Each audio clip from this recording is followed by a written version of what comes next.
Я вспоминаю в історії такі случаї, коли граждани Австрії прийшли в Київ, і там вони провозгласили Українську Народну Республіку. Граждани Австрії прийшли собі в Київ, заказали пару пив і провозгласили УНР. Далі не буду розвивати цю тему, однак граждани чужих держав і імперій вирішили таке. І що перше зробили? Запросили в Київ німців. Русини такого не дозволяли. Русини як туди, так донині видять чітку межу. Там, де є дух русинов, древній кирило-мефодіївський дух, писемність, кирилиця, собиратися в рукаш на общественні моління, на общественні роботи. Ведь ми лише мало що знаємо про хозяйственне життя русинов, які були люди організовані, другим допомагали, як практично в історії русинів не було страшних голодів, таких, що не було що їсти. Бо які б не були урожаї, сади була повна ліси, звірки, ріки, були повні риби. Не говоря про те, що можна було збирати плодів без обмеження. А це означає, що як такого не було голода. Но це допомагало іменно рокаш. Держатися в рокаші. І я думаю, що май знайомий і нині нам заклик такий. Люди наші, русини, держимося в рокаші.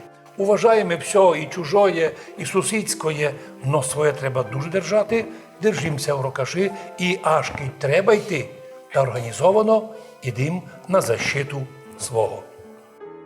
Кіть молоді люди русини, не тямлячи свою історію, бать не знавучи її, роблять деякі ошибки, деякі хиби. То які, іба що би йому повісти, оби їм ся очі утворили. Можу говорити із себе. Коли ми пішли в школу, а то був 61-й рік, і ми перший раз діти в школі узнали, маленькі русини, що історія наша русинська починається із революції в Петрограді. Якийсь там Ленін щось ходив, щось там казав, до чогось призивав. Ото, що у нас була прекрасніша своя історія, совєтська власть не дозволила.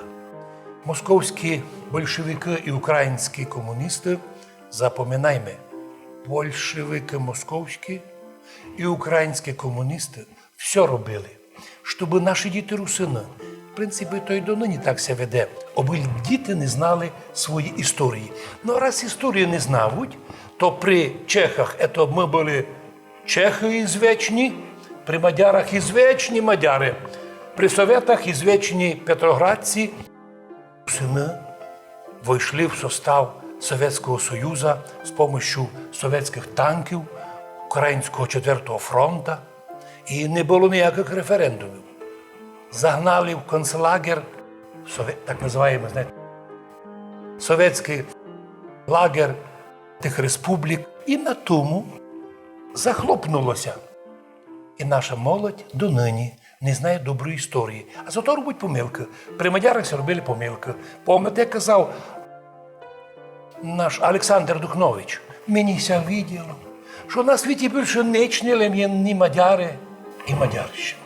Настільки він був якби плінений тодішню пропаганду. Ну від нині теж молодь думає.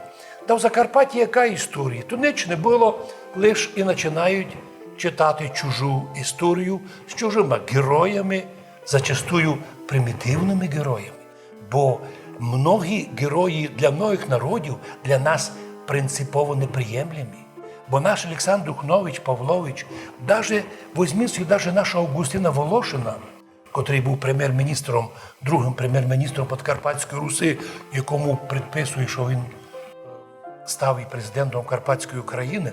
Вначалі він був нормальний етнічний русин, який красно написав граматику русинського язика, писав по-русинськи, був учасником вироботки документів у Будапешті, коли у 18-му році народна влада Мадярщини вирішила дати русинській нації повну свободу і автономію, так називаємо Руська країна. І 200-членна організація русинов, там був і Волошин, виробляли цей документ. Пізніше той же самий Волошин був учасником, коли главна Ужгородська Руська Народна Рада, вислухавши регіональні наші русинські ради, прийняли рішення приєднатися до Чехословакії, хоча приманка мадярів була файна, бо автономія Руська країна мала всі перспективи ліпші навіть, чим то було в Чехії, але русини тоді не ризикували. Ідемо до Чехословакії.